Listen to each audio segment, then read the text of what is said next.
Ah. Shalom, shalom, shalom, shalom, shalom, shalom. Gloire soit rendue à l'Éternel, notre Dieu, le Tout-Puissant, celui qui nous a donné la santé, qui nous a revêtis de grâce. Ce soir, c'est une grâce de partager avec vous. Alors, tous ceux qui sont connectés et qui suivent le Face Live de son Excellence l'ambassadeur Kwadjo Roméo, soyez salués dans vos demeures respectives. Soyez bénis là où vous êtes. Que le Seigneur vous fortifie, que le Seigneur vous bénisse abondamment et que le Seigneur vous accorde ses bienfaits dans le nom puissant de Jésus-Christ. Alors, je suis très heureux d'être avec vous. Je suis très content d'être avec vous. Que le Tout-Puissant vous accorde ses grâces et ses faveurs dans le nom puissant de Jésus-Christ. Avant tout, nous allons quand même évoluer. Écoutez une chanson. Cette chanson qui me fait vraiment du bien. Et c'est une chanson du chantre Daddy Shekina. Alors, nous allons écouter ce chant. C'est toi que je préfère. Et ensuite, nous allons poursuivre notre allocution avec connaître Dieu pour le servir. Suivons cette belle chanson. Cette belle chanson et ensuite nous allons revenir.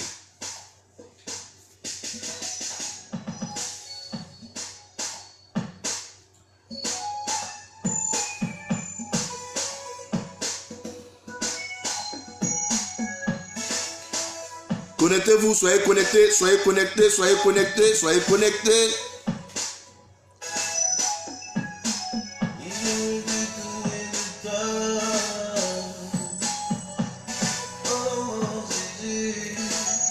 Oui, soyez connectés. Ma fille Théo, Marcel, sois béni. Kendia, Matondo, sois béni. Soyez connectés parce que ce que je vais vous dire ce matin va vous faire du bien. Préfère.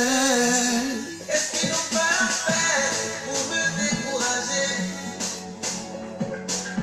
Et de toi. Mais moi,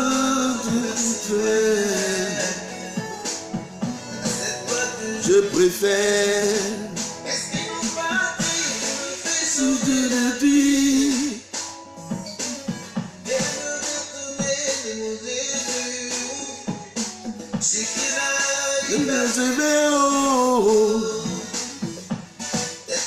Je préfère, Seigneur Jésus, je préfère, oh, je préfère.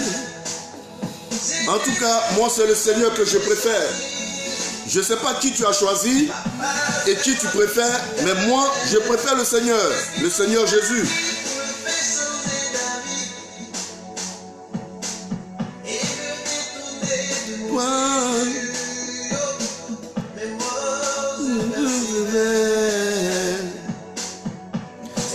Que je préfère. Qu'est-ce qu'ils n'ont pas fait pour m'éloigner de toi? Ma fille Théo, tu es bénie, tu es bénie, tu es bénie. Il faut suivre cette vidéo et tu sauras que Dieu est le meilleur choix qu'on puisse faire dans sa vie. Que je préfère. C'est toi que je préfère.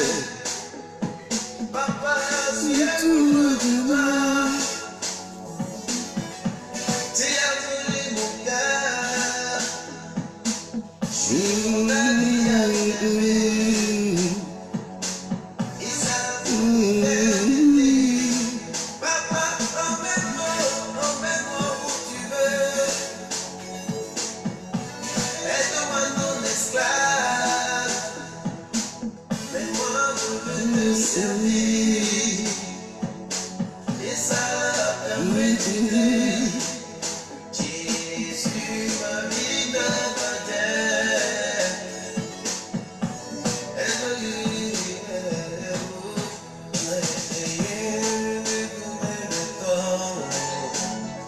Envoyé sur le pénisseur. Mais c'est toi que j'ai choisi, papa. C'est toi que mon cœur aime. Qu'est-ce qu'ils n'ont pas fait? Je me fais changer d'avis. Et me séparer de mon Jésus. Si qu'il a, il persévère. C'est pas que je peux faire. Qu'est-ce que je n'ai pas vu? Oh, persécution, calomnie, révélation, jalousie. Mais moi, je persévère. Oh, c'est Jésus que j'ai choisi. Papa, emmène-moi où tu veux. Et fais-moi ton esclave. À Jésus, ma vie t'appartient. Mon perpétuité. Oui, c'était Shekinah. C'est toi que je préfère. Oui, oui, oui, sois béni, Jean-Henri Makosso, le voyant. Mon fils, que le Seigneur te bénisse. Et je suis très content de te voir en ligne. Également, je salue Jordi Rohan, sois béni, Kidia Mantoto, AC Obama, Révérend Pierre. Soyez salués dans le nom puissant de Jésus-Christ. Soyez bénis, soyez au nom puissant de Jésus-Christ. Honoré, vous qui me suivez, amis, frères, amis et collègues, sœurs en Christ et frères en Christ, soyez salués, soyez salués, soyez salués, soyez salués. Le thème de mon exhortation ce soir, connaître Dieu pour le servir.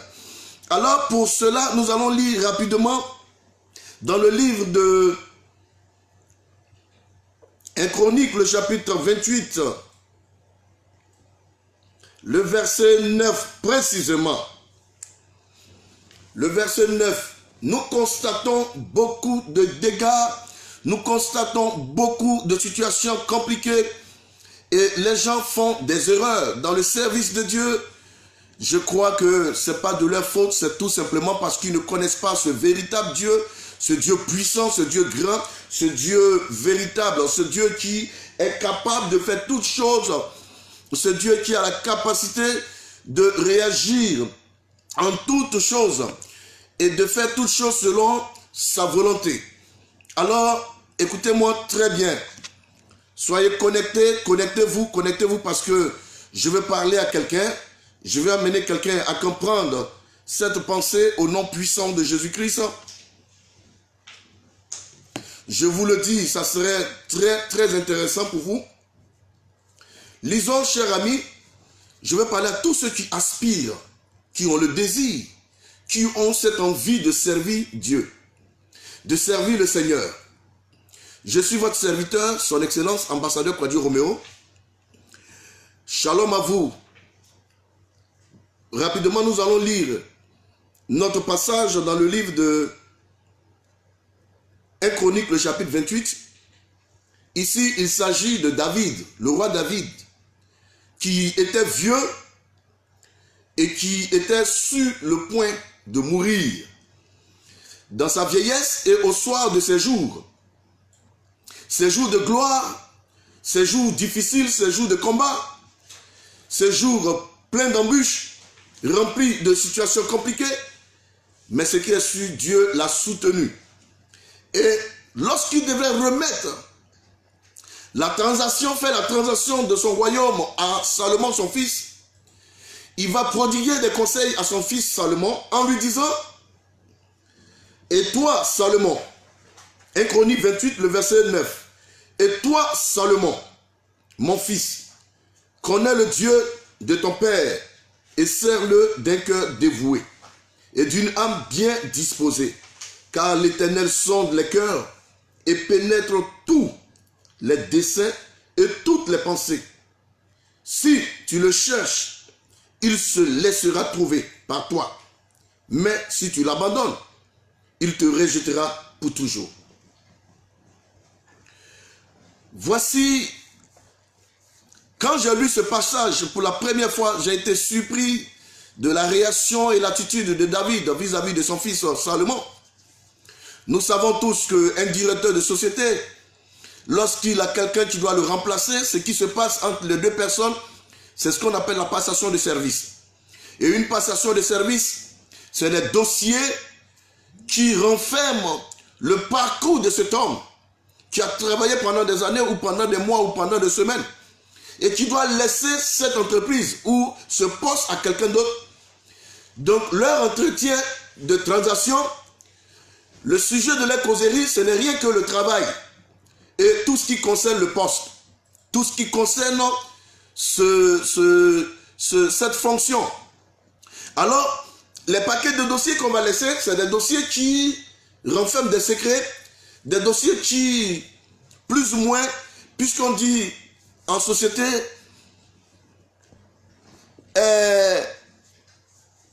le travail qui a été fait en administration, l'administration est une continuité. Donc ça ne s'arrête pas lorsque quelqu'un a commencé et que quelqu'un veut venir. La personne qui veut venir achever cela, cette personne, on lui montre là où on a commencé, là où nous sommes arrêtés et qu'est-ce qui devrait se poursuivre. Alors c'est comme ça que David fait appel à son fils, mais j'étais surpris. David n'enseigne pas, David ne montre pas, David n'explique pas le royaume, comment ça fonctionne, comment ça se déroule, comment le royaume se manifeste. Mais David dit à son fils Salomon, on relit le passage s'il vous plaît. David dit à son fils Salomon cette parole. Voici ce qu'il dit. Il dit, et toi Salomon mon fils, connais le Dieu de ton père, sers-le d'un cœur dévoué et d'une âme bien disposée. Alors David demande à son fils de connaître le Dieu de son père. Pourquoi David demande de connaître Dieu? Vous voyez, beaucoup se sont levés pour devenir serviteurs de Dieu. Beaucoup se sont mis au service de Dieu sans connaître véritablement Dieu lui-même. Le Dieu qu'ils servent, ils ne le connaissent pas. Ils ne connaissent pas ses attributs. Ils ne connaissent pas ses caractères. Ils ne connaissent pas ses comportements. Ils ne connaissent pas ses agissements. Ils ne connaissent pas quand il est heureux, quand il est content, ou quand il n'est pas content, ou quand il est en colère. Donc du coup, ces nouveaux serviteurs, ou ces soi-disant serviteurs, qui servent le Dieu qu'ils ne connaissent pas, franchement, font beaucoup d'erreurs et beaucoup de dégâts. Alors, c'est pour cela que nous sommes malheureusement dans le regret de constater trop de bavures dans le corps pastoral et dans les choses de Dieu. J'aimerais dire à quelqu'un, oui, sois bénie ma fille, toi qui me suis tous les jours, l'été, que le Seigneur te bénisse. Coucou à toi. Alors, vous comprenez tout simplement que pour servir Dieu, David demande à son fils Salomon de le connaître. Il n'a pas demandé à Salomon de servir Dieu. Non.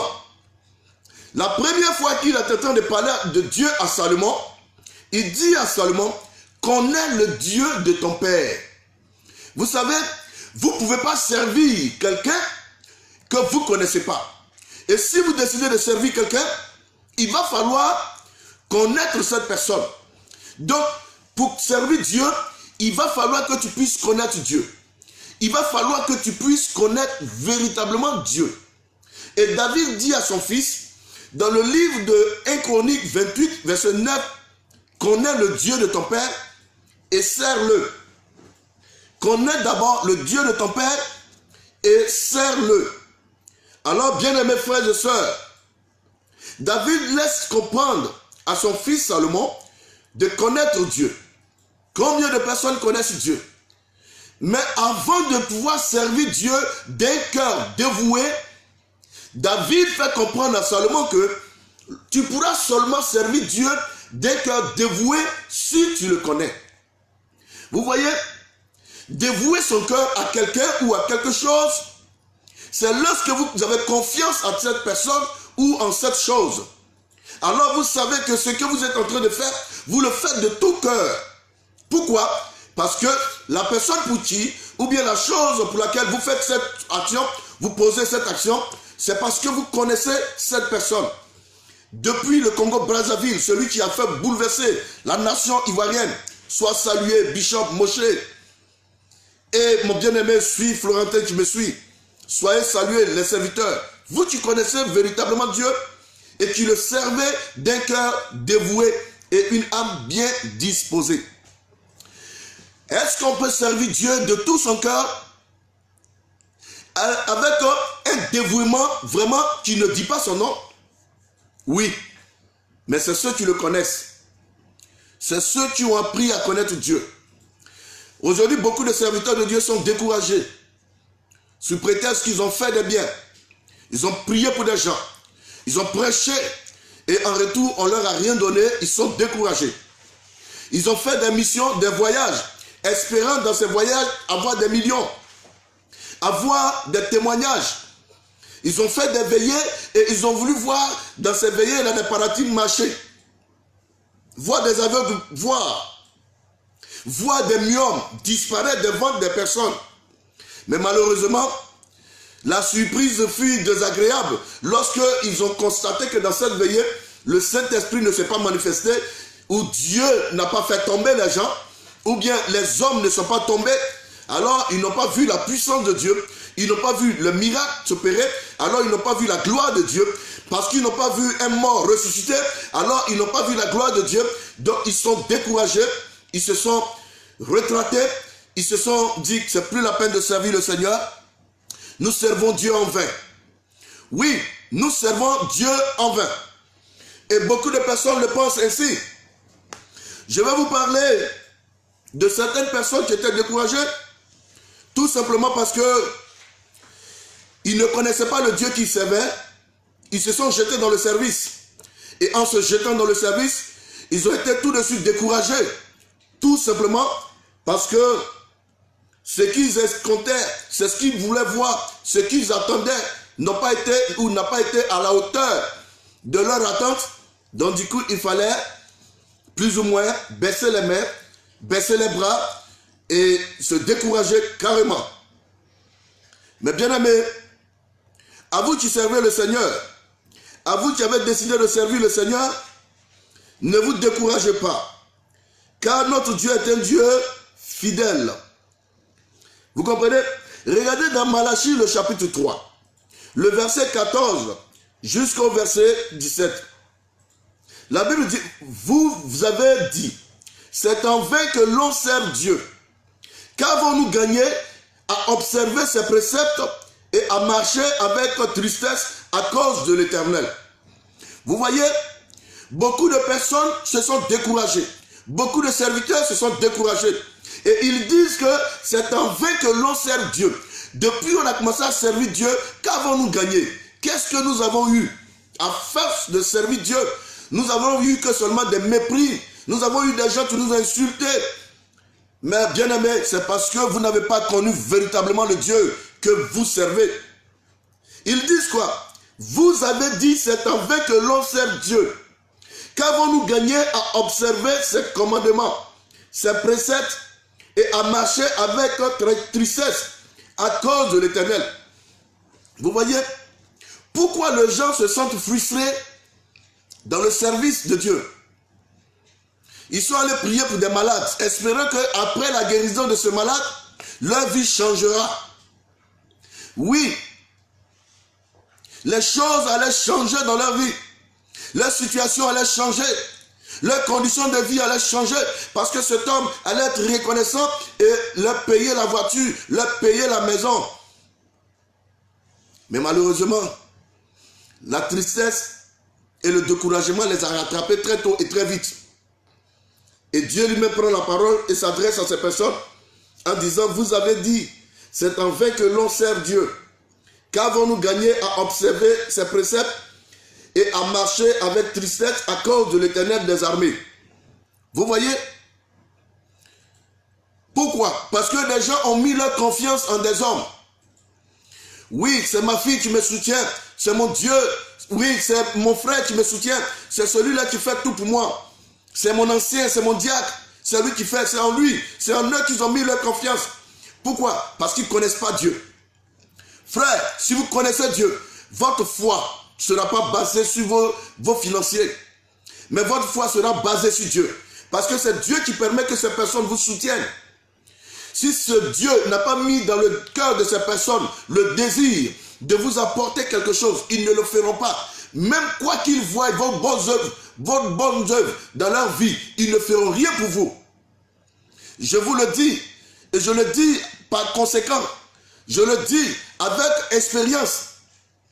Vous savez, pourquoi beaucoup sont déçus? Parce qu'ils ont dévoué leur cœur à servir les hommes. Ils ont dévoué leur cœur à mener une vie, à vouloir toujours servir les hommes et attendre des hommes. Faisant croire que c'est Dieu qui les sert. Mais quand les hommes les déçoivent, quand les hommes n'arrivent pas à faire ce qu'ils attendent, ce qu'ils ont escompté, alors ils se découragent et ils disent que non, c'est en vain que l'homme sert Dieu.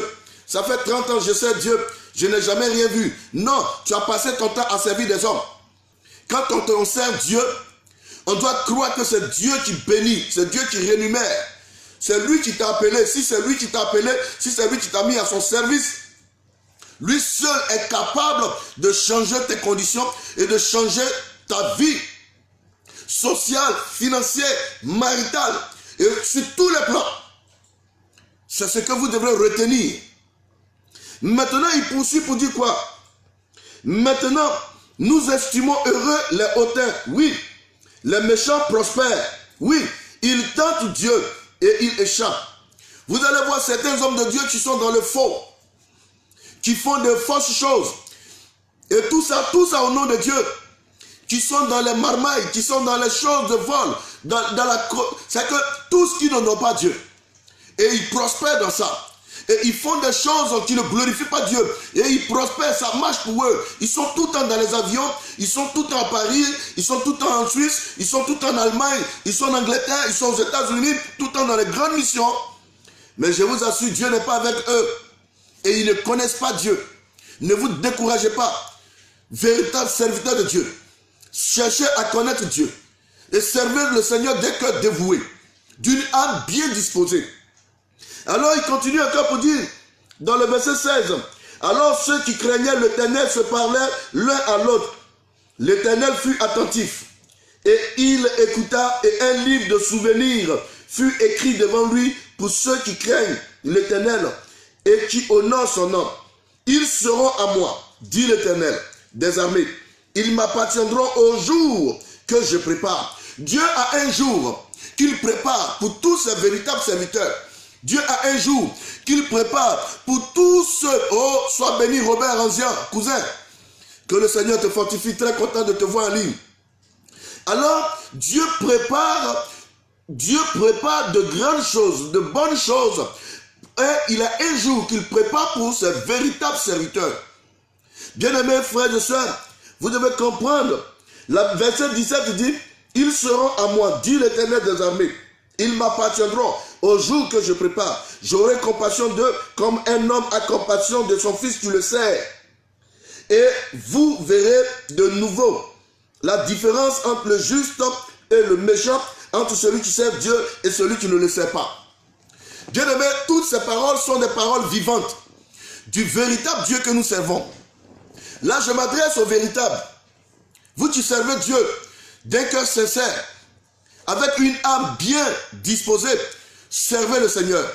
Le Seigneur prépare un jour.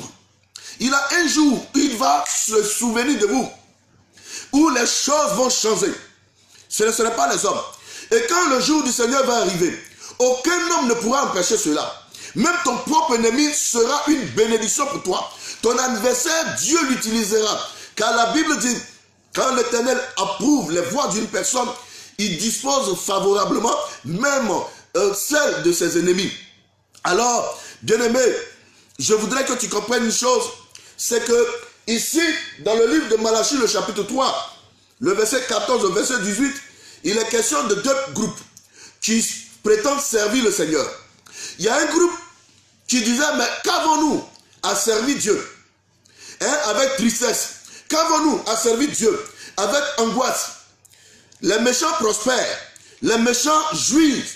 Ils jouissent de tout. Mais nous servons Dieu, on ne voit rien. Et ceux-là sont découragés. Ils ont décidé d'aller rejoindre les méchants. Envoyer le fétiche à l'église. Envoyer prendre les marabouts. Faire la marmaille. fait des choses qui ne sont pas bien, rien que pour prospérer, rien que pour se faire entendre, rien que pour se faire voir. Alors ces personnes vont commencer à faire des choses qui n'honorent pas Dieu. C'est parce que ces personnes ne connaissent pas le Seigneur.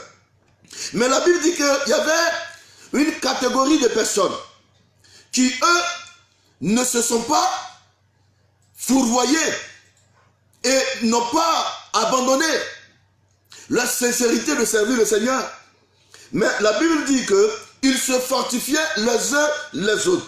Alors ceux qui craignaient l'Éternel se parlaient l'un à l'autre. L'Éternel fut attentif. Ils ont dit quoi? Qu'est-ce qu'ils ont commencé à dire? Qu'est-ce qu'ils ont commencé à expliquer chacun? Ils ont commencé à dire, frère, ne te décourage pas. Ceux qui craignaient l'Éternel se fortifiaient en disant, Dieu fera. Un jour, Dieu fera. N'abandonne pas. Ne rebouche pas chemin. Il faut toujours continuer. Il faut avoir le courage. Il faut avoir le courage. Et il faut accepter de payer le prix. C'est ainsi que l'Éternel fut attentif à leur fortification, à leur encouragement. Le Seigneur fut attentif aux paroles qu'ils étaient en train de dire entre eux pour s'encourager. Et la Bible dit qu'un livre de souvenirs fut écrit devant lui pour ceux qui craignent l'Éternel. Laissez-moi vous dire, vous les véritables qui servez Dieu, concrètement et sincèrement, Dieu vous inscrit dans un livre. Et ce livre-là, on appelle ça le livre de souvenirs. Et ce livre de souvenirs, le Seigneur se servira un jour pour se souvenir de vous. Ça pour dire que toutes vos bonnes œuvres que vous faites, le Seigneur n'oublie pas. Parce que c'est inscrit dans un livre de souvenirs. Toutes les œuvres bonnes que vous faites dans vos vies, dans vos ministères, le Seigneur s'en souvient toujours. Regardez le cas de Mardochée. La Bible dit que le roi n'arrivait plus à dormir et il a demandé qu'on lui envoie son livre de souvenirs. C'est comme ça qu'il va découvrir comment Mardochée lui a sauvé la vie. Il va poser la question, qu'avons-nous fait pour cet homme lorsqu'il m'a sauvé la vie? On va lui dire rien. Il a dit, bon, appelez-moi Aman. Aman va venir, il va demander à Aman, mais mon meilleur ami, qu'est-ce que nous pouvons faire à quelqu'un que le roi veut honorer? Aman tout de suite pensait que c'était de lui qu'il est question. Parce que Dieu a approuvé Mardochée et que Dieu a apprécié l'acte que Mardochée a posé, Dieu va utiliser son ennemi même pour le bénir. Bien-aimé, si vous servez le Seigneur correctement, vous servez le Seigneur avec abnégation, avec courage et promptitude, si vous servez le Seigneur avec un cœur bien disposé, le Seigneur s'en souviendra. Il vous bénira. Il vous accordera ses grâces. Mon fils Brice, sois béni là où tu es. Que le nom du Seigneur soit béni. Charles Dizo, oh, sois béni, grand homme. Alors, que le nom du Seigneur soit véritablement béni. Vous qui servez le Seigneur d'un cœur sincère, ne vous découragez pas. Et ne voyez pas ceux qui font les choses qui n'ont pas le Seigneur, des choses qui ne glorifient pas Dieu. Ne les suivez pas dans leur chemin. C'est un chemin d'égarement. Il n'y a que la bénédiction de Dieu qui enrichissent et qui ne s'en suivent d'aucun chagrin. Bien-aimés frères et sœurs, David dit à Salomon, connais le Dieu de ton père. D'abord, et sers-le d'un cœur dévoué et d'une âme bien disposée. Frère, pourquoi les gens sont souvent déçus, découragés? Parce qu'ils servent des hommes. Et en servant les hommes, tu auras une mentalité d'homme en toi-même qui va réclamer toujours la reconnaissance de ces hommes. Mais si vous servez Dieu, vous vous attendrez toujours de Dieu. Vous attendrez toujours que Dieu dise un mot. Et que Dieu fasse grâce. Et quand Dieu fait grâce, les bonnes grâces de Dieu, ça descend sans mesure. Vous comprenez? Je vois le pasteur Dizo depuis Paris qui dit qu'il est lui-même une preuve palpable, un témoignage vivant. Que Dieu te bénisse. Alors, Frères et sœurs, si vous connaissez le Dieu que vous adorez, ce Dieu-là, pourquoi David voulait que Salomon connaisse Dieu?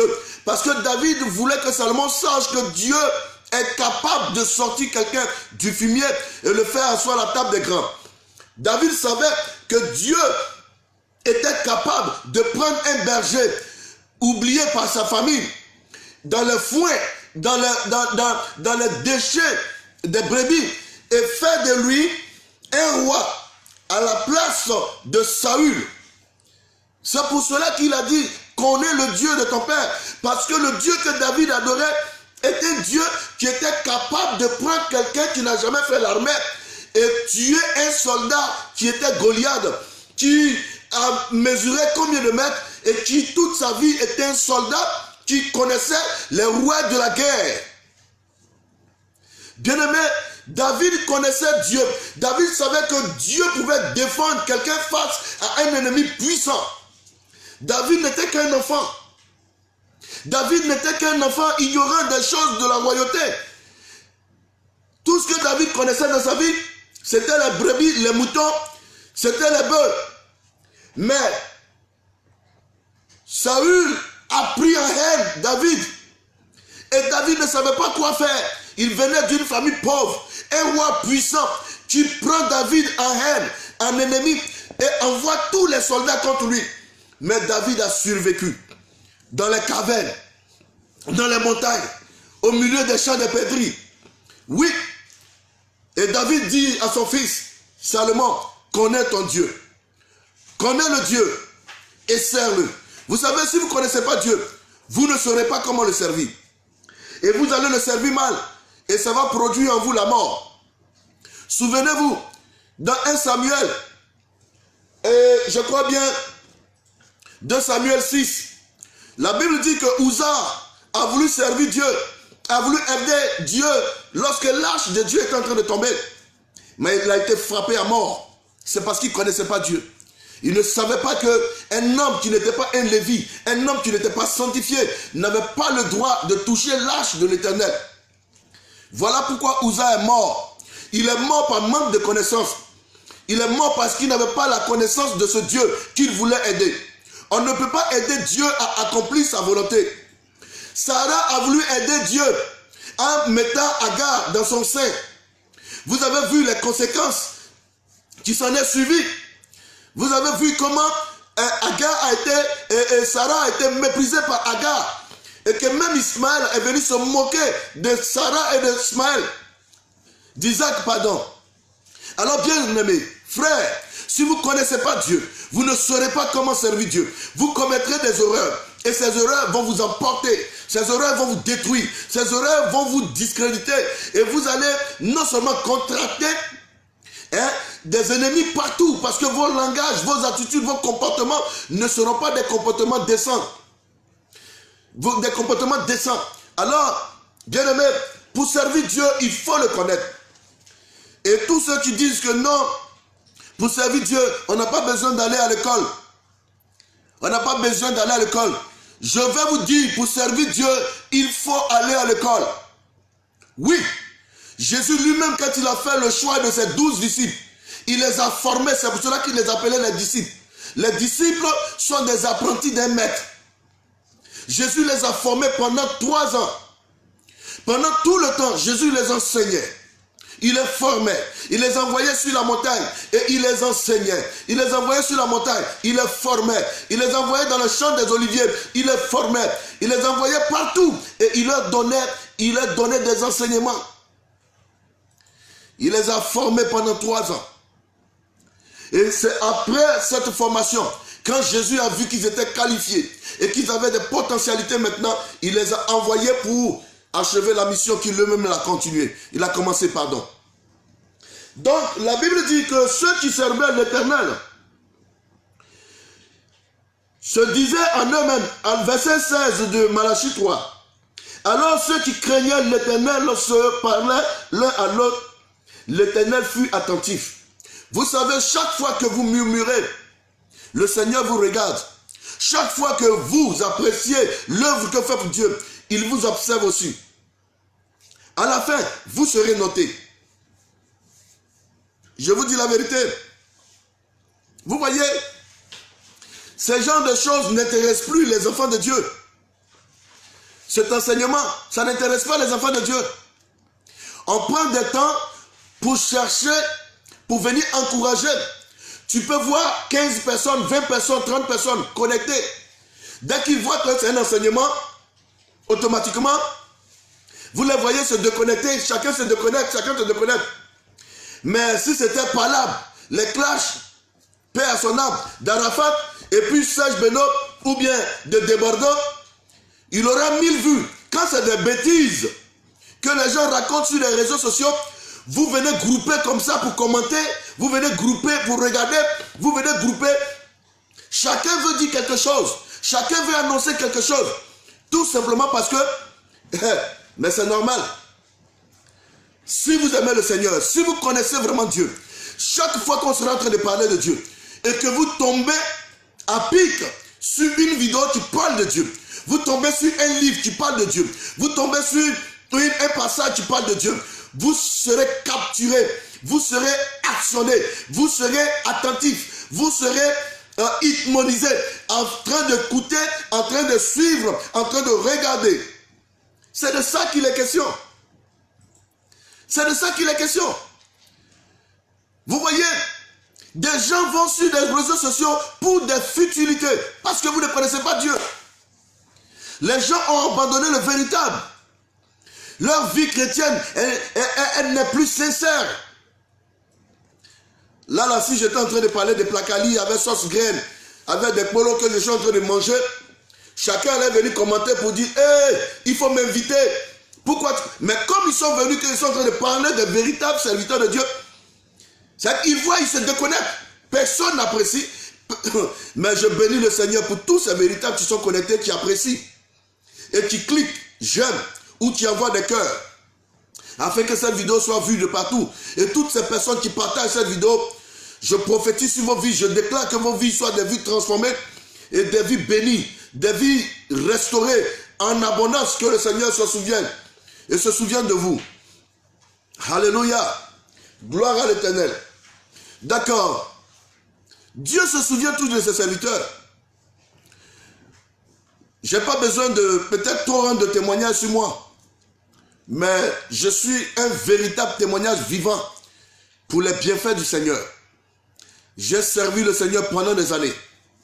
Mais je crois qu'aujourd'hui, le Seigneur est en train de faire des choses dans ma vie. Je reconnais que c'est Dieu qui fait ça. Et Dieu, c'est qu'il n'a qu'à commencer. Il n'a qu'à commencer. Je sais qu'il fera de grandes choses et encore plus grandes. Il va faire des choses extraordinaires encore. Oui, oui. Quand David dit à son fils Salomon, sers Dieu d'un cœur dévoué, nous allons voir quelques passages pour voir si vraiment David avait un cœur dévoué. Est-ce qu'il vraiment, pourquoi il le disait? S'il le disait par de vaines paroles, ou bien il avait déjà expérimenté ça, alors, allons-y dans le psaume, le chapitre 122, verset 1. Le psaume 122, verset 1. Regardons rapidement ce psaume-là. J'aime bien ce passage de psaume 122, verset 1. Nous allons voir ce qui s'est passé dans la vie de David. Le verset 1. Cantique des degrés de David. Je suis dans la joie quand on me dit, allons à la maison de l'Éternel. Alléluia. Le roi David, il dit sa joie se trouve où il retrouve sa joie, lorsqu'on lui dit allons à la maison de l'Éternel. Combien d'enfants de Dieu, lorsqu'on leur dit allons-y à l'église, allons-y adorer Dieu, allons-y servir Dieu, combien d'enfants de Dieu sont heureux? Combien de personnes sont heureuses de se retrouver dans la présence de Dieu? Bonne arrivée à toi, ma fille, depuis Paris. Que Dieu te bénisse. Combien de personnes sont heureuses? Oui, Christiane, sois bénie, sois bénie. Combien de personnes sont heureuses lorsqu'on leur dit allons-y louer le Seigneur? David dit à son fils, mon fils, il dit connais le Dieu de ton père. Connais le Dieu de ton père. Sois heureux de connaître le Dieu de ton père.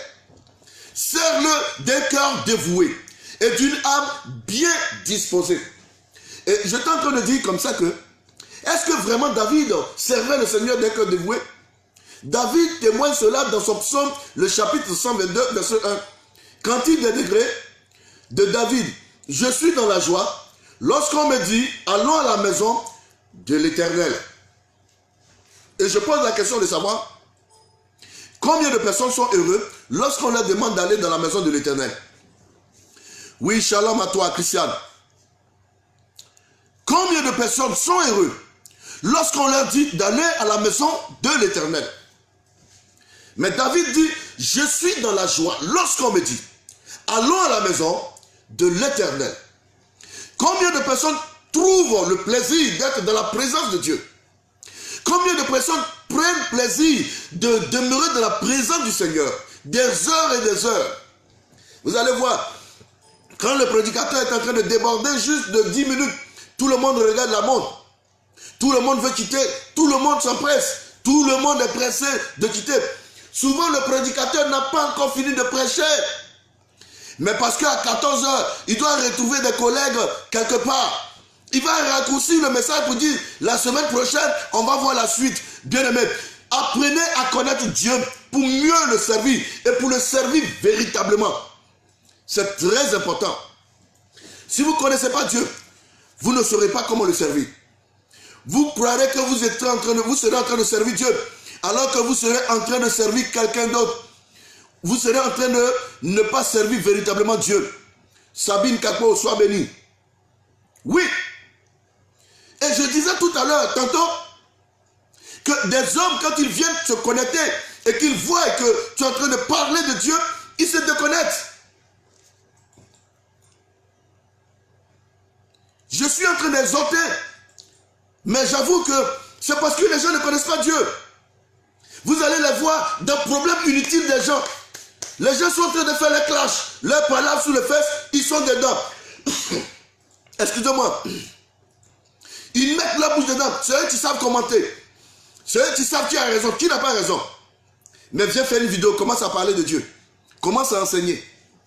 Dès que tu les tags net, il voit net quand tu parles de Dieu, il se déconnecte. Bravo. Connaître Dieu et le servir. Connaître Dieu pour le servir. C'est ce que David enseigne à son fils, à Salomon. Il ne dit pas à Salomon, il faut que tu sois un grand roi. Mais il dit à Salomon, connais Dieu et sers-le d'un cœur dévoué. Parce qu'il savait que Dieu, dans toutes les situations, il était capable de sortir un enfant, son enfant. Dieu, il marche avec toi dans le feu. Il est avec toi quand tu dors. Il est avec toi dans l'eau. Il est avec toi même en prison. Oui. J'étais en train de dire comme ça un jour, dans une de mes prédications, que Dieu a fait plusieurs fois la prison. Et j'ai vu comment les mines étaient un peu crispées et comment les gens ont fait une mine, franchement, de quelqu'un ou des personnes étonnées. Je leur ai dit, je vais vous expliquer comment Dieu a fait la prison. Et je leur ai montré le cas de Joseph qui a été vendu par ses frères.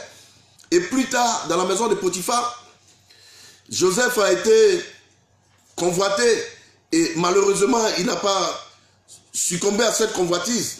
La femme de Potiphar a décidé de nuire à la vie de Joseph. Alors qu'est-ce qu'elle va faire? Elle va décider d'amener Joseph en prison. Par encouragement qu'elle va apporter à son mari. Et Joseph en prison, la Bible dit que l'Éternel fut avec Joseph en prison. L'Éternel était avec lui en prison. Je vais dire à quelqu'un, si tu connais Dieu, tu sauras que la situation difficile que tu traverses, Dieu ne t'a pas abandonné et qu'il est avec toi. Et s'il est avec toi, qu'il ne t'a pas encore sorti de cette situation, c'est qu'il veut t'enseigner quelque chose. Ou soit il veut rendre ton témoignage encore plus glorieux et plus fabuleux. Vous savez, Dieu est magnifique. Je vous donne l'exemple de si Dieu est avec vous, à quoi ça ressemble. Vous voyez, je prends un moniteur, un formateur, un militaire. Celui qui forme les militaires ou soit celui qui forme les gendarmes. il vous prend pour faire une course. Et la course, ce n'est pas une course de vitesse, mais c'est une course à fond. Une course de distance. Ça veut dire que vous devrez courir, par exemple, je prends l'exemple de la Côte d'Ivoire. Vous devrez courir d'Abidjan, c'est-à-dire que du camp Akwedo jusqu'à Yopougon. Alors, pour les nouveaux venus, vous allez voir que le moniteur, c'est lui qui est devant, celui qui encadre la course, c'est lui qui permet aux gens de mieux courir, de s'organiser dans la course. Et le moniteur court avec les nouveaux élèves. C'est-à-dire que les moniteurs ne restent pas à la maison pour laisser les gens courir pour aller jusqu'à Yopougon et revenir. Mais qu'est-ce qu'ils font? Ils sont généralement derrière et ils sont souvent devant. Et d'autres sont au milieu pour encadrer cette course. Mais vous allez voir que les nouveaux venus, les nouveaux recrues, pendant cette course de Cocody jusqu'à arriver à Djamé, il y a d'autres qui commencent déjà à se fatiguer. Parce qu'ils ne sont pas habitués, parce qu'ils n'ont pas le souffle, parce que ce n'est pas leur quotidien. On est d'accord et on comprend. Donc, ils ont souvent des encouragements des anciens qui leur disent « Non, vas-y, ça va aller, force-toi, ça va aller. » Vous comprenez? Mais ces nouveaux recrues vont considérer que c'est de la torture. Pourquoi? Ils voient que le fait qu'on les fait courir de Cocody jusqu'à Djamé, c'est une bonne distance, mais elle n'est pas terminée. Parce qu'il faut aller jusqu'à Yopougon et revenir encore. Effectivement, c'est une très grande distance. Mais vous allez comprendre que les gens vont commencer à se plaindre que les moniteurs veulent les tuer. Que les moniteurs veulent les tuer parce qu'ils sont fatigués, on ne veut pas les laisser se reposer. Mais il y a une chose de façon subtile que les gens ne remarquent pas. Ils ne constatent pas que le moniteur a fait la même distance qu'eux. Le même rythme avec eux. Et même plus. Vous comprenez? Ça veut dire qu'ils n'ont pas couru plus que le moniteur. Mais ils ont fait la même distance. Ça veut dire que de Cocody à Djamé, c'est la même distance qu'ils ont fait le moniteur. Mais le moniteur tient encore. Le moniteur a encore de la force. Il a encore de la vigueur. Mais pour le nouveau recrue, c'est comme si les moniteurs veulent les détruire, veulent leur mal. Vous comprenez? Mais en la vérité, ce qu'ils ne comprennent pas, c'est parce qu'ils ne savent pas que les moniteurs sont avec eux. Que c'est la même distance, c'est les mêmes heures, c'est le même parcours. Vous comprenez? Mais la seule chose, c'est que le moniteur est passé par là. Et il a fait ça plusieurs fois. Donc il a de l'endurance, il a du courage et il connaît ce parcours. Et en t'amenant à le faire, ce qu'il veut t'inculquer, c'est son endurance, il veut t'inculquer sa connaissance, il veut t'inculquer son courage. Vous comprenez? C'est pas qu'il vous veut du mal. Donc Dieu peut être avec vous dans une situation et ne pas tout de suite vous enlever dans la situation, mais Dieu veut vous donner de la sagesse, de l'intelligence. Dieu veut vous faire comprendre comment on sort à toi seul ou à eux seul dans cette situation. Voilà pourquoi, si vous êtes dans quelque situation et que vous ne sortez pas de cette situation, ce n'est pas que Dieu n'est pas avec vous. Dieu est avec vous, même dans votre situation. Comme l'exemple que je viens de donner. Cette illustration que je viens de prendre, c'est une très belle illustration déjà, d'ailleurs, pour ce que je suis en train de vous faire comprendre. Alors, les moniteurs qui vous encadrent, ils feront la même distance que vous. Ils feront la même distance comme vous. Et ils iront toujours au même pas. Et ils courront, puisque eux doivent être devant pour vous encadrer, pour vous montrer le chemin. Donc, ils sont devant vous. Ils font plus d'efforts que vous. Vous comprenez? Parce qu'eux, ils sont devant. Vous les suivez. Mais vous allez trouver que non, ils vous ont abandonné, ils sont en train de vous tuer. Non, ils sont en train de vous former. Si vous connaissez Dieu, vous comprendrez que Dieu agit de la sorte et de la même manière. Alors, bien-aimés frères et sœurs, dans les situations quelconques vous vous trouvez, vous devrez comprendre que Dieu est toujours avec vous dans cette situation. C'est pour cela qu'il dit dans Ésaïe 43. On va lire ce passage rapidement. Écoutez ce que Dieu dit. Si vous ne connaissez pas Dieu et que vous adorez Dieu, vous servez Dieu sans le connaître, vous serez toujours déçus. Parce que vous ne saurez pas que même dans la situation où vous vous trouvez, où Dieu n'intervient pas, Dieu même est avec vous dans cette situation. Et que Dieu même souffre avec vous. mais c'est parce qu'il veut vous amener quelque part. Joseph en prison, Joseph certainement était en train de se dire qu'il était abandonné de Dieu. Non, mais Dieu l'a amené en prison parce que c'est de la prison que son témoignage devrait être puissant. Joseph rendait son témoignage à cause du témoignage de ses songes. Il a été pris en haine par ses frères. Mais quand il arrive en prison, les mêmes témoignages qu'il a fait, il n'interprétait plus ses songes, mais c'est le songe des autres qu'il a commencé à interpréter. Alors, l'interprétation des songes, pourquoi? Parce que ceux qui devraient amener Joseph sur le trône se trouvaient en prison. Ceux qui devraient amener Joseph à la gloire étaient en prison. Donc Dieu savait que ces personnes qui devraient l'amener sur le trône, parce que c'est l'homme qui fait l'homme, c'est l'homme qui doit parler de toi à un autre homme. Vous comprenez? Beaucoup sont devenus ministres parce que quelqu'un a témoigné d'eux, a témoigné de leur capacité, de leur qualité. Vous comprenez? Maintenant, Dieu se sert toujours des hommes pour élever des hommes, pour abaisser des hommes. Maintenant, ceux qui devraient élever Joseph se trouvent en prison. Qu'est-ce que Dieu fait? Dieu prend Joseph et il le jette en prison.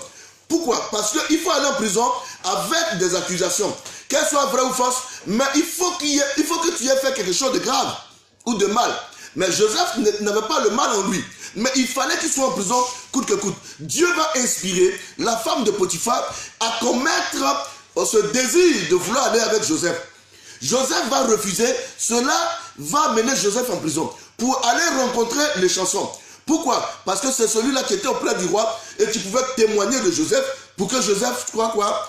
Un véritable ministre en Égypte. Vous voyez? Donc, bien aimés, soyez sans crainte. Dieu est avec vous. Il ne vous a pas abandonné.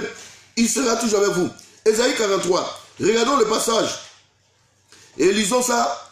Nous avançons allègrement vers la fin de notre vidéo.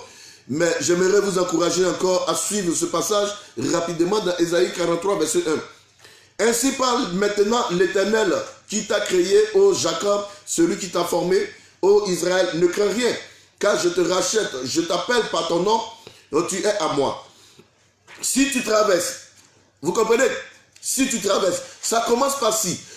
L'expression si est une condition. Ça veut dire quoi? Dieu est conscient.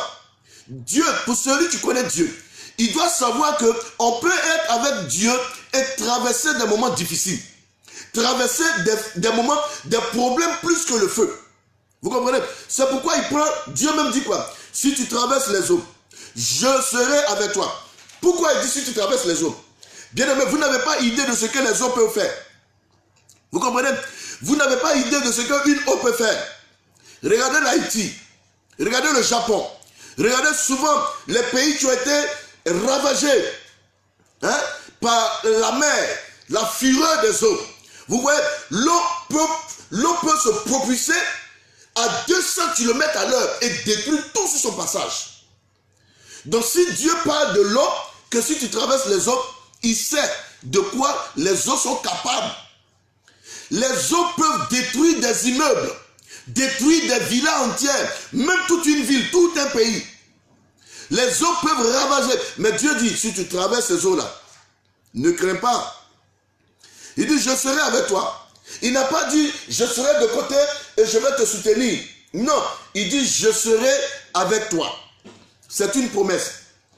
Si Dieu fait une promesse, l'enfant de Dieu a le droit, a le devoir de respecter cette promesse et de prendre ça comme une parole véritable qui en elle n'a pas de faille. Elle s'accomplira certainement. Vous voyez, et les fleuves, ils ne te submergeront point. Il dit, si tu marches dans le feu, tu ne t'embraseras pas. Et les flammes ne t'embraseront pas. Vous comprenez, tu ne te brûleras pas. Dieu est conscient. Mais je vous dis, entre vous, entre nous, qu'est-ce qui sera judicieux ou meilleur? Que Dieu, au lieu qu'il descende dans le feu avec nous, nous retire du feu. N'est-ce pas que Dieu, s'il nous retire du feu, cela sera avantageux. Et cela sera meilleur d'ailleurs. N'est-ce pas? Par contre, la Bible dit que Dieu, quand nous sommes en train de traverser le feu, Dieu prend le plaisir de descendre avec nous dans le feu. Mais si Dieu ne nous enlève pas dans le feu, ça veut dire qu'il veut nous enseigner les effets du feu.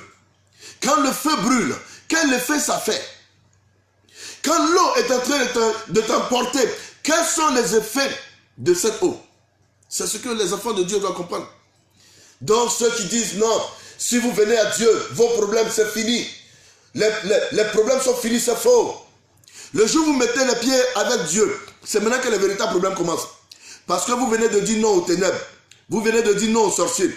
Vous venez de dire non à Satan lui-même. Vous venez de tourner le dos à tous les vices du monde. Vous venez de tourner le dos aux rosicruciens, aux charlatans, aux marabouts. Vous venez de tourner le dos à tout. Parce que toutes ces choses vous convoitent. Veut vous avoir à eux. À elles-mêmes, pardon. Mais quand vous leur tournez le dos, automatiquement, c'est comme si vous vous déclarez comme ennemi à toutes ces choses. Mais la seule chose que vous devrez comprendre, que Dieu a fait, Dieu n'a jamais fait de promesse que tu ne vas pas avoir des problèmes. Hein. Si quelqu'un t'enseigne ça, mon ami, il faut quitter dedans. Mais Dieu dit, si vous venez à moi, vous verrez la paix. Mais s'il arrive que, hormis la paix, il y a des troubles dans vos vies, je serai avec vous pour vous aider, pour vous soutenir, pour vous arracher, pour vous enlever et pour vous aider. Voici la promesse que Dieu fait. C'est pour cela qu'il dit, si tu traverses les eaux, mais avant ça, il dit, ainsi parle maintenant l'Éternel qui t'a créé. Donc le Dieu créateur reconnaît que ses enfants peuvent traverser le feu et même traverser l'eau. Mais pourquoi chaque fois que vous subissez quelques difficultés, vous abandonnez? C'est parce que vous n'avez pas connu Dieu. Vous avez pensé que Dieu est celui-là qui bénit seulement. Si vous pensez que Dieu est celui-là qui bénit seulement, écoutons. Écoutons Job. Job au chapitre 2. Lisons Job chapitre 2 s'il vous plaît. Vous allez comprendre. Vous savez, vous devrez connaître Dieu. Si vous connaissez Dieu, vous serez dans une assurance et une paix inébranlable. Lisons verset 9. Quand Job a commencé à subir les calamités du Seigneur et les poids des douleurs, des malheurs que lui faisait subir Satan, voici ce que sa femme va lui dire. Verset 9, Job 2, verset 9 à 10. Sa femme lui dit, tu demeures ferme dans ton intégrité. Maudit Dieu meurt. Mais Job lui répondit, tu parles comme une femme insensée. Quoi nous recevons de Dieu? Le bien. Nous ne recevons pas aussi le mal. En tout cela, Job ne pécha point contre l'Éternel. Job avait compris qu'avec Dieu, on peut être béni. Et que même étant avec Dieu, on peut être aussi maudit. On peut vivre le mal. Quand je parle de maudit, je parle de mal. Il y a des situations qui peuvent nous arriver. Oui. Mais la promesse que Dieu fait, c'est que je serai avec toi. Et quand vous allez voir, Job est resté là, demeuré dans son intégrité, dans sa fidélité. Et la Bible dit qu'à la fin des jours de Job, chapitre 42, à la fin des jours de Job, regardez ce que le Seigneur va faire pour Job. Parce que Job a compris que l'Éternel est capable de donner. L'Éternel est capable de répondre. Si Job ne savait pas ceci de Dieu, il se serait découragé. Il aurait maudit Dieu et même allé se pendre. Mais Job connaissait Dieu. Vous savez, quand Job était en train de servir Dieu, il connaissait Dieu. Donc Job a démontré, et Dieu a même démontré dans son témoignage auprès de Satan, que Job le connaissait, et que Job le craignait, et que Job le respectait, et que Job ne pouvait pas se détourner de lui. Ce n'est pas un homme qui rend témoignage de Job, mais c'est Dieu lui-même. Pourquoi? Parce que Job avait appris à connaître Dieu. Maintenant, quand Job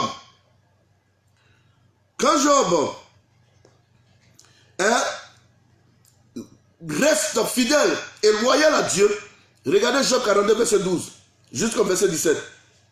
Pendant ces dernières années, Job reçut de l'Éternel plus de bénédictions qu'il n'en a reçu depuis le premier. Il posséda 14 000 brebis, 6 000 chameaux, 1000 paires de bœufs et 1000 ânesses. Il eut 3 filles et 7 fils. Il donna à la première le nom de Jemima, la seconde celui de Keshita et la troisième celui de Keren Apuk. Il n'y en a pas dans tout le pays d'aussi belles filles ou d'aussi belles femmes que les filles de Job. Leur père leur accorda une part d'héritage parmi leurs frères. Job vécut après cela 140 ans et il vit ses fils et ses filles, les fils de ses fils jusqu'à la 4e génération. Vous voyez, il n'y a que quelqu'un qui connaît Dieu qui peut rester même dans les épreuves, même dans les situations compliquées et dans les situations difficiles. Il n'y a que quelqu'un qui connaît Dieu qui peut croire que le Seigneur se lèvera, que le Seigneur se manifestera. Vous comprenez? Job, dans sa connaissance de Dieu, va dire quelque chose, alléluia, qui va me marquer, qui va me faire plaisir. J'aimerais ensemble, nous allons voir cela. Excusez-moi, je cherche le passage rapidement.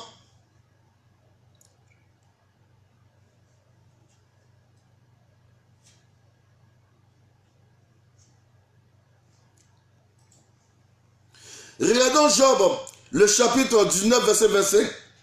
Il dit, mais je sais. Attends, nous allons lire ça. À partir du verset 14 d'abord. Job 25. Oh, c'est merveilleux de connaître ces choses. Notre sécurité est garantie avec Dieu. Job 25. Job 19, pardon. À partir du verset... Regardons le verset 21. Ayez pitié de moi, vous, mes amis, car la main de Dieu m'a frappé. Pourquoi me poursuivez-vous comme Dieu me poursuit? Pourquoi vous montrez insatisfable,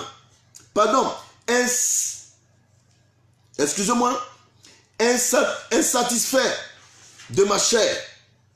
Et il dit quoi? Or, je voudrais que mes paroles fussent écrites, qu'elles fussent écrites dans un livre. Job dit encore, je voudrais qu'avec un burin de fer et avec du plomb, elles fussent toujours gravées dans le roc. Mais je sais que mon Rédempteur est vivant et qu'il se lèvera le dernier sur la terre. Alléluia. Bien-aimé, Job dit quoi? Je sais que mon Rédempteur, je sais que mon Dieu, celui qui me restaure, celui qui me relève, celui qui est capable de me donner tout ce que j'ai perdu, je sais qu'il se lèvera le dernier. Vous voyez, Job connaissait Dieu, c'est pourquoi il servait le Seigneur. C'est pourquoi Job apportait au Seigneur toujours des sacrifices, faisait des choses. Job craignait Dieu. Pourquoi? Parce qu'il le connaissait. Job ne doutait pas de Dieu, parce qu'il le connaissait. Si vous ne connaissez pas Dieu, vous allez douter. Quoi que nous recevons de Dieu, nous pouvons être éprouvés par Dieu. Et les épreuves de Dieu ne viennent pas forcément pour nous nuire, mais nous remuer juste pour nous amener à prendre conscience qu'il existe et qu'il est à côté de nous. Chaque fois qu'il viendra nous retirer de ces épreuves, ce que Dieu veut que nous retenons dans les épreuves, c'est sa main qui nous tend, sa force qu'il utilise pour nous enlever, son bras puissant qu'il prend pour nous sauver. C'est de ça qu'il est question.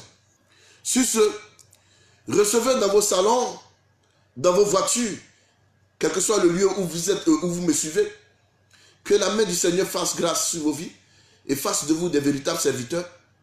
Ayez le courage d'apprendre.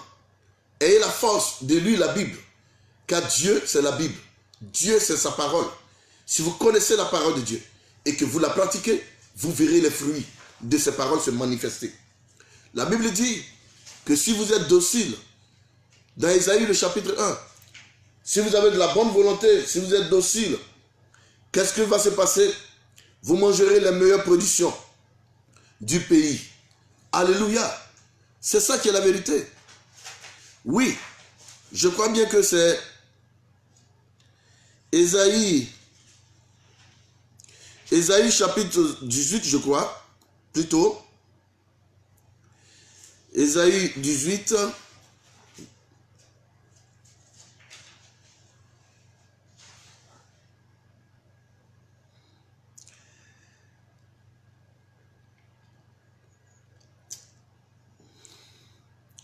Excusez-moi, je trouve rapidement le passage pour qu'on puisse partager ensemble. C'est plutôt...